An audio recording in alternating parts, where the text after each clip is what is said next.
Cinema in మహా Maruti talkies cinema ముచ్చట్లకు స్వాగతం. నేను మిస్టర్ బి. నా మాట సూటిగా ఉంటుంది, మ్యాటర్ క్లియర్ గా ఉంటుంది. వీడియో టాకీస్ రాజా. ఇప్పుడు మ్యాటర్ లోకి వెళదాం. Mega power star Ram Charan నటించిన తాజా చిత్రం బ్రూస్లీ సినిమాకి సంబంధించిన హడావిడంతా సద్దుమణిగిపోయింది. సినిమా రూపకర్తలు సహా అభిమానులు, ప్రేక్షకులు అందరూ కూడా ఈ సినిమాని ఓ పరాజయంగా డిసైడ్ చేసేశారు. మెల్లమెల్లగా ఈ చిత్రం ఫేడ్ అవుట్ అవుతూ పక్కకు వెళ్ళిపోతుంది. సినిమా ఫెయిల్యూర్ ఖాయం అని హింట్ వచ్చేసిన తర్వాత ఈ సినిమాకి పనిచేసిన వాళ్ళని రకరకాలుగా ఆడుపోసుకునే కార్యక్రమాలన్నీ కూడా సక్సెస్ఫుల్ గా జరిగాయి. ముఖ్యంగా శ్రీను వైట్లని, కోనా వెంకట్, గోపీమోహన్ అండ్ టీమ్ కి మధ్య, శ్రీను వైట్లకి మధ్య ఉన్న అభిప్రాయ విభేదాల్ని బేస్ గా చేసుకుని చాలా రకాలుగా కథనాలు వచ్చాయి. ప్రస్తుతం వాటి హడావుడికి కూడా తెరపడినట్టే కనపడుతుంది. ఇప్పుడు అందరూ కూడా నిదానంగా mega power star next project మీద కాన్సన్ట్రేట్ చేయడం మొదలు పెట్టారు. ఆ క్రమంలో ఈ ప్రాజెక్ట్ కి సంబంధించి రామ్ చరణ్ కి కొంతమంది ఉచిత సలహాలు ఇచ్చే ప్రోగ్రామ్ నడిపిస్తున్నారు. రామ్ చరణ్ ప్రస్తుతం చేయాలనుకుంటున్న సినిమా తమిళంలో వచ్చే సూపర్ హిట్ అయిన తని ఒరువన్. ఆ సినిమా రెగ్యులర్ మాస్ ఎంటర్టైనర్ కాదు, డిఫరెంట్ స్క్రీన్ ప్లే తో సాగుతుంది. అలాగే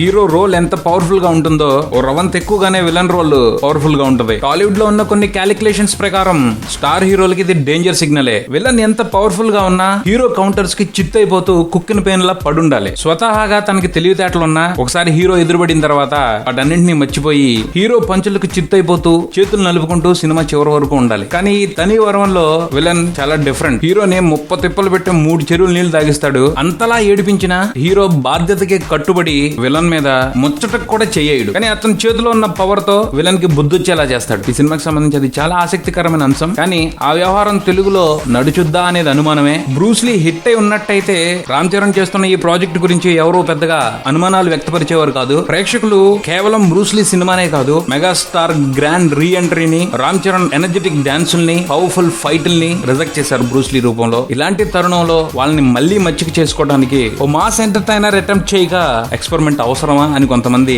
అభిప్రాయపడుతూ ఉండడం కనిపిస్తా ఉంది. రామ్ చరణ్ తని ఒరువన్ ప్రాజెక్ట్ ఎంచుకోవడమే కాదు, ఆ ప్రాజెక్ట్ కోసం ఫామ్ చేస్తున్న టీం కూడా ఒకంత ఆశ్చర్యాన్ని కలిగిస్తా ఉంది. ఈ సినిమాకి దర్శకుడిగా సురేందర్ రెడ్డిని ఎంచుకున్నారు. సురేందర్ రెడ్డి సీరియస్ గా సినిమా చెప్పిన ప్రతిసారి ఫెయిల్ అవుతూనే ఉన్నాడు. రీసెంట్ గా కిక్ 2 తో కూడా ఓ డిజాస్టర్ ని భుజానేసుకునే ఉన్నాడు. తని ఒరువన్ చిత్రంలో కామెడీకి నెగ్లిజిబుల్ పర్సంటేజ్ లో అవకాశం ఉంది. కామెడీ తోడ్లేందే సురేందర్ రెడ్డి ప్రేక్షకుల్ని మెప్పించడం కష్టం అని ఓ నానుడి పడిపోయింది. అలాంటి అతన్నే డైరెక్టర్ గా తీసుకున్నారు. ఆ పైన ఈ సినిమాలో హీరోయిన్ గా ఇలియానా కనిపించబోతుందని వినపడుతుంది. తెలుగు ప్రేక్షకులకు సంబంధించి ఇలియానా ఒక రకంగా కనుమరుగైపోయిన హీరోయినే. అలాంటి ఆవిడని మళ్లీ తీసుకురావడం అనేది కొంత రిస్క్ తో కూడుకున్న వ్యవహారమే. నిర్మాతగా అల్లు అరవింద్ వ్యవహరించడం మినహా ఈ సినిమాకి సెట్ అవుతున్న అన్ని అంశాలు కూడా ఎంతో కొంత అనుమానించాల్సినవి గానీ కనపడుతున్నాయి. కమర్షియల్ ఫార్ములా ప్రకారం ఇవి ముప్పు అనిపించే అంశాలే కానీ నిజంగా ఓ కొత్త స్క్రిప్ట్ ని, దానికి అనుగుణంగా ఓ చక్కటి సినిమాటిక్ అనుభూతిని తెలుగు ప్రేక్షకులకి పరిచయం చేయాలన్న ఇంటెన్షన్ రామ్ చరణ్ లో ఉంటే మాత్రం అభినందించాల్సిన ప్రయత్నమే ఇది. అలానే ఆరెంజ్ పరాజయం తర్వాత